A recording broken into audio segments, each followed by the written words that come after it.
Hello students, welcome to my channel जिसका नाम है sign tutorial by Ujjwal Nanda.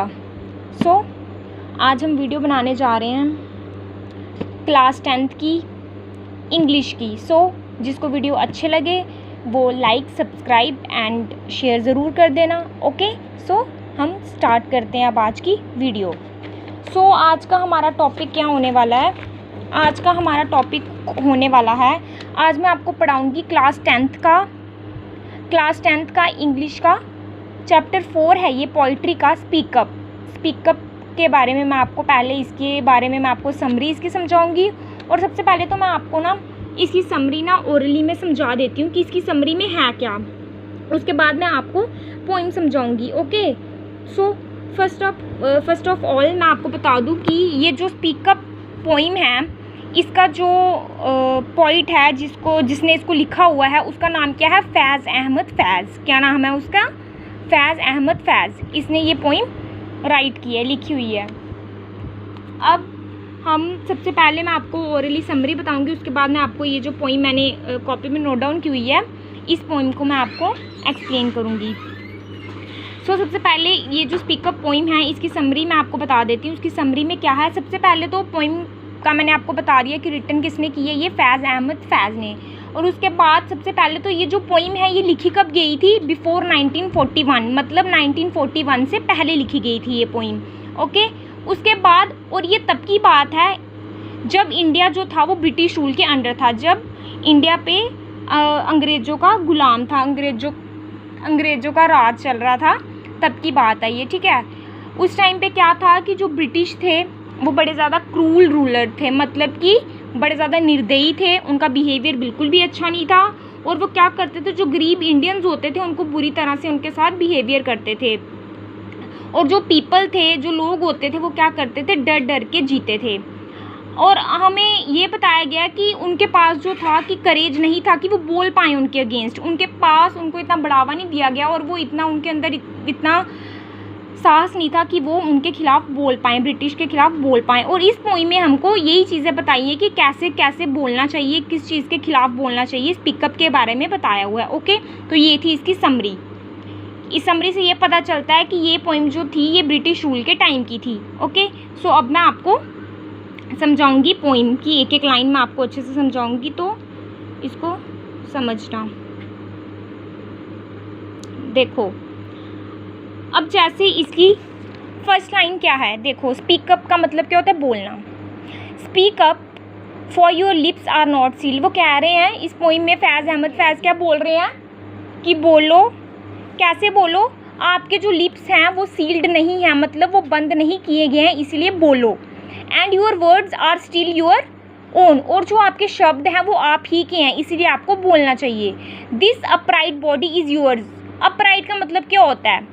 Upright का मतलब क्या हुआ? Straight body. जो हमारी सीधी खड़ी हुई बॉडी है ये हमारी ही है। ये इन्होंने इसीलिए बोला है क्योंकि वो ये चीज़ बोलना चाहते हैं इसमें कि देखो, जो हम लोग हैं, हम जो ह्यूमंस हैं, हमारी ही बॉडी स्ट्रेट होती है, क्योंकि जो बाकी सारे जानवर वगैरह होते हैं उनकी बॉडी हमेशा बैंड होती है, हमने देखा होगा, और ना ही वो बोल सकते हैं। इसीलिए हमें अपराइट बॉडी के लिए बोला है कि अपराइट बॉडी आप ही की है, इसलिए आपको बोलना चाहिए।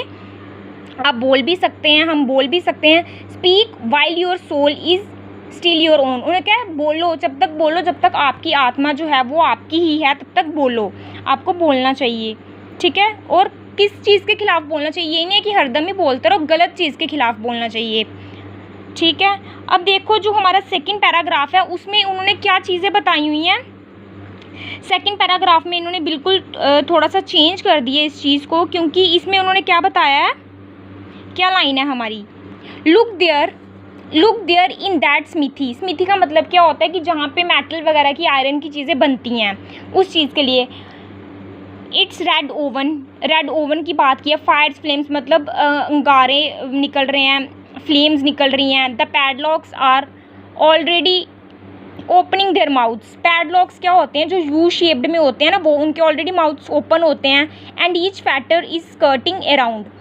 अब इसका मैं आपको मतलब समझाती हूँ कि इस स्टैंजा का मतलब इन्होंने कैसे बताया कि यहाँ पे पॉइंट ये कहना चाहता है कि ये जो उसने लैंग्वेज यूज़ की है, यहाँ पर ये जो वर्ड्स यूज़ किए हैं आपको दिख रहे हैं, स्मिथी हो गया, रेड ओवन हो गया, फायर्स फ्लेम्स हो गई हैं, पैडलॉक्स हो गया, फैक्टर हो गया, स्कर्टिंग हो गया, ये जो वर्ड्स उसने यूज़ किए हैं ये किसी के लिए सिंबल बताए हैं उसने।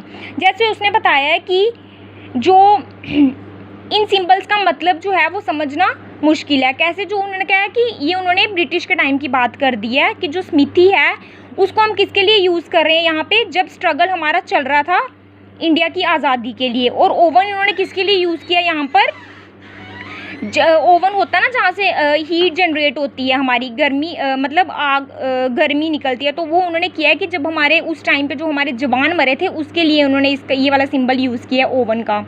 और फ्लेम्स उन्होंने यूज़ किया है, मतलब लपटें जो निकलती हैं आग की, वो किसके लिए कि जो प्रोटेस्ट कर रहे थे लोग, उनकी वॉइस जब जो उनकी वॉइस आ रही थी, जो लोग प्रोटेस्ट कर रहे थे इसके खिलाफ, उसके लिए फ्लेम्स यूज़ किया है।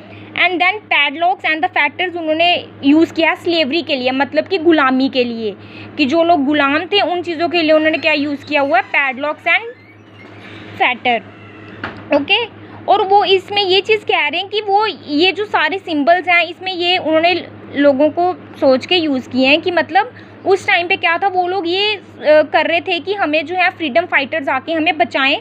स्मिथी मतलब हमारे जो हम लोग जो हैं जहाँ पे जैसे मेटल वगैरह बनते हैं उनको पिघला दें, मतलब हमें आके बचाएं फ्रीडम फाइटर्स।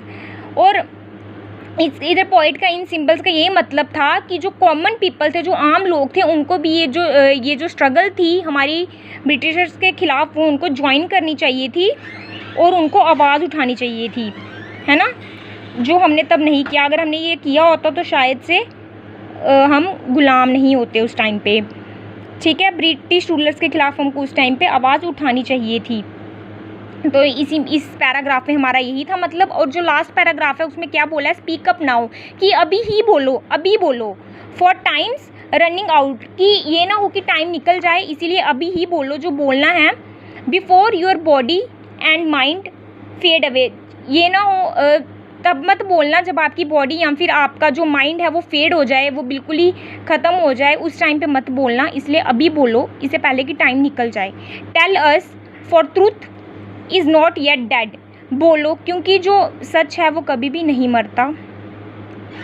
अब ठीक है, speak whatever you have to say, और वो बोल रहे हैं कि बोलो जो आप बोलना चाहते हो, क्योंकि हमको लिप्स भगवान ने दिए, सब कुछ दिया, तो इसीलिए गलत चीज़ के खिलाफ हमेशा बोलो। और इस पोइम में उन्होंने इसी चीज़ के बारे में बताया था कि जैसे ब्रिटिश रूलर्स के खिलाफ उससे पहले की ये पोइम लिखी गई है, जब हमारा इंडिया है वो अंडर ब्रिटिश रूल था, उस टाइम के लिए लिखी गई है। तो वही चीज़ बोल रहे हैं कि उस टाइम पर अगर हमने बोला होता तो शायद हमारा इंडिया आज उस टाइम पर गुलाम नहीं होता। तो इसीलिए हमें बोलना चाहिए और गलत चीज़ के खिलाफ बोलना चाहिए। ओके, तो अगर अच्छा लगा होगा तो प्लीज़ इसको सब्सक्राइब करना। Thank you.